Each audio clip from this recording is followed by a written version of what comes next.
Hello viewers and welcome back to another episode of law Chakra, जहां हम देखेंगे कि कैसे सुप्रीम कोर्ट में एक बार वापस से एसआईआर का मामला उठा है सीजे सूर्यकांत और जस्टिस जॉय माल्या बागची की बेंच के सामने। आज की हियरिंग में काफी इंटेंस आर्ग्यूमेंट्स रखे गए थे senior advocate such as Gopal Shankar Narayan द्वारा, कपिल सिब्बल द्वारा और एडवोकेट प्रशांत भूषण। अब रिसेंट के कुछ हियरिंग्स में आपने देखा ही था कि कैसे सबने एक एक करके ईसीआई पर इल्जाम लगाया था कि वो एसआईआर स्पेशल इंटेंसिव रिवीजन के प्रोसेस से सिर्फ लोगों का नाम इलेक्टोरल रोल से लिस्ट से रिमूव करना चाहते हैं। जिसके साथ ही हमने देखा था कि एडवोकेट प्रशांत भूषण ने एक बहुत ही बड़ा एलिगेशन लगाया था कि ईसीआई एक डिस्पॉट यानी कि एक डिक्टेटर बन रही है जो बिना अथॉरिटी के काम कर रही है। और आज एक बार फिर से क्या इंटेंस हियरिंग देखने को मिली है, क्या बहसा बहसी senior advocate supreme court bench और ईसीआई के बीच हुई है, चलिए आज के इस वीडियो में देखते हैं। अब व्यूअर्स आपको बता दें कि सबसे पहले हियरिंग की शुरुआत की है सीनियर एडवोकेट गोपाल शंकर नारायण ने, जिन्होंने कोर्ट को एड्रेस करते हुए कहा कि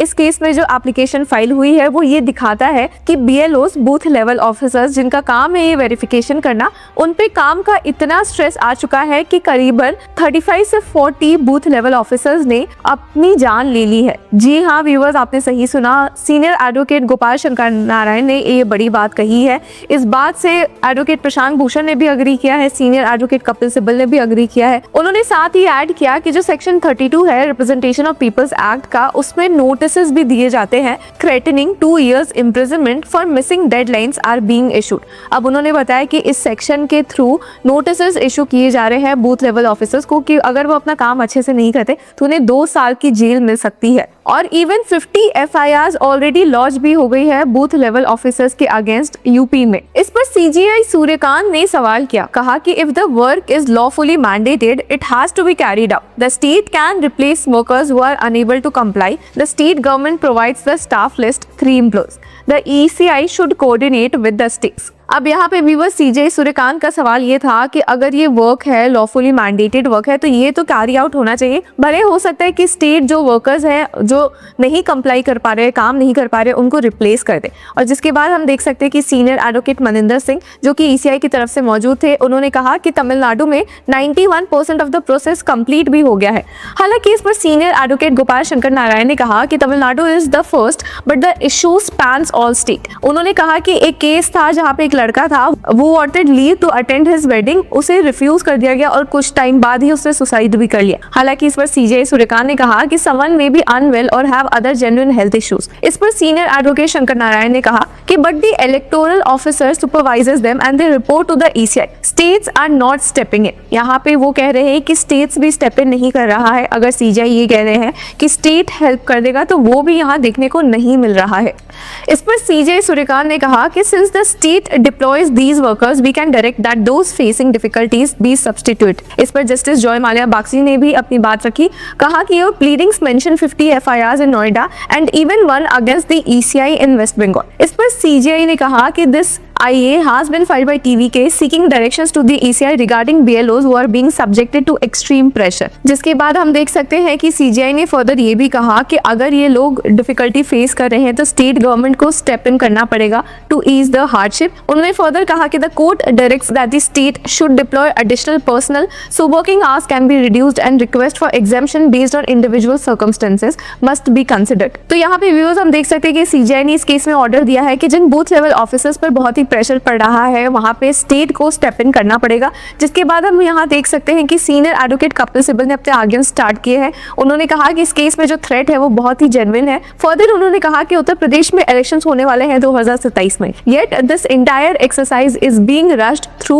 इन जस्ट 2 months। इस पर सीजीआई सूर्यकांत ने कहा कि the state police isn't under their control nor are the state election commissioners. Staff can always be substituted, what more can they do. तो यहाँ पर एक बहुत ही इंटेंस बहस देखने को मिली है कि बूथ लेवल ऑफिसर्स पर अगर बहुत ही वर्क है तो वो कहाँ जाएंगे। अब स्टेट के अंदर तो सब कुछ आता नहीं है, ईसीआई भी नहीं आती, स्टेट इलेक्शन कमीशन भी नहीं आता, पुलिस वाले भी एज सच नहीं आते, तो फिर क्या होगा। तो वीवर्स यहाँ पे सीनियर एडवोकेट राकेश द्विवेदी ने कहा कि बीएलओस पर उतना प्रेशर नहीं है, कितने बीएलओस तो एक दिन में सिर्फ 10 फॉर्म ही भर रहे हैं। तो इस पर सीजे सूर्यकांत ने कहा कि अगर ये भी उन्हें बर्डन लग रहा है तो अब इसमें सुप्रीम कोर्ट कर ही क्या सकती है। हालांकि सीनियर एडवोकेट कपिल सिब्बल ने यहाँ पर एक एग्जांपल दिया कि मान लेते एक बिल्डिंग है जहाँ पे एलिवेटर्स नहीं है और और हर घर में जाना है तो वहाँ पे BLOs को सीढ़ियाँ चढ़नी पड़ेगी, हर घर को घूमना पड़ेगा, देखना पड़ेगा। द लिमिट इज 40 फॉर्म्स, जिस पर सीनियर एडवोकेट राकेश द्विवेदी ने कहा कि वो तो अभी भी अपने 75 ईयर्स ऑफ एज में अभी भी स्टेयर से ऊपर नीचे करते हैं। इस पर हालांकि अब एडवोकेट प्रशांत भूषण सामने आए, उन्होंने सुप्रीम कोर्ट को कहा कि अब एक जजमेंट पर फोकस करते हैं जो कि लाल बाबू हुसैन का जजमेंट है, बहुत ही इंपॉर्टेंट जजमेंट है जो कि इसी सेम इशू से डील करता है relating to removal of name for lack of citizenship. यहाँ पर एडवोकेट प्रशांत भूषण ने कहा कि election commission has refused to share guidelines of 2003 revision, we got them from a whistle blower and we have filed it. उन्होंने further guideline से पढ़ते हुए कहा कि it is clarified that it is not a job of the enumerated to decide anyone's citizenship, they may remove someone on the basis of age and ordinary residence। तो viewers यहाँ पे advocate Prashant Bhushan ने कहा कि जो फॉर्म चेक कर रहे हैं जैसे BLOs हो गए, ये लोगों का काम नहीं है कि सिटीजनशिप के बेसिस पे किसी का नाम ये लिस्ट से हटाए। फर्दर उन्होंने कहा कि in case there is issue related to citizenship, the onus of proof would lie on the objector. ये अगर सिटीजनशिप का कोई मामला उठता भी है तो वो उस एलिज्ड सिटीजन पर प्रूफ नहीं आएगा कि उसे दिखाना है कि वो सिटीजन है या नहीं, बल्कि ये प्रूफ उस पे आएगा जो ऑब्जेक्ट करता है कि ये सेड पर्सन सिटीजन नहीं है। अब उन्होंने फर्दर कहा कि असम में हो रहे रिवीजन पर एक नजर डालते हैं। फर्दर कहा कि the electoral registration officers has to make sure as far as possible that only citizens are registered in the roll, but it is not for them to decide citizenship, you can refer them to the competent authorities. तो viewers यहाँ पे advocate Bhushan ने वापस से यही कहा है कि इनका काम नहीं है सिटीजनशिप के मामले से डील करना, अगर इन्हें कोई मिलता है तो ये रेफर कर सकते हैं। फर्दर ही सेड कि जो फाइनल रोल था उसमें 3.5 लाख नेम्स वर डिलीटेड। यहाँ पे बिहार SIR की बात हो रही है, जिसके बाद उन्होंने कहा कि between the publication of the final roll and the voting date another 3.5 lakh names were added in the draft roll, 65 lakh names were removed, the voter count came down to 7.21 crore, though 65 lakh people weren't allowed back on the rolls. These 65 lakhs were deleted simply because they didn't file the form, even though they were on earlier rolls। तो यहाँ पे advocate Bhushan ने further कहा कि उन्हें बाद में बोला गया कि एक ऐसा डिक्लेरेशन दे कि वो किसी भी प्रीवियस रोल में नहीं थे, just to be included again. Many were forced to fill Form 6। अब Form 6 न्यू वोटर्स के लिए होता है, इसलिए उनसे एक फॉल्सिफाई करके एफिडेविट मांगा जा रहा था कि वो बोले कि वो पहले कहीं नहीं ज्वाइन किए हुए थे, किसी इलेक्टोरल रोल में उसका नाम नहीं था, ताकि वो Form 6 में एज अ न्यू कैंडिडेट आ सके। इसी पर एडवोकेट भूषण ने ऐतराज जताया था, जिन्होंने कहा कि ये प्रॉब्लम जो है साइक्लोस्टाइल्ड हो गई है, नोटिसेस बिना रीजन के इशू हो जा रहे हैं। तो what exactly are you doubting, my residence, my age? तो यहाँ पे ECI डाउट क्या कर रही है? तो ऐसे ही कुछ सवाल एडवोकेट प्रशांत भूषण ने उठाए। फर्दर उन्होंने कहा कि ECI का जो ओन गाइडलाइन है वो फुल ट्रांसपेरेंसी रिक्वायर करता है।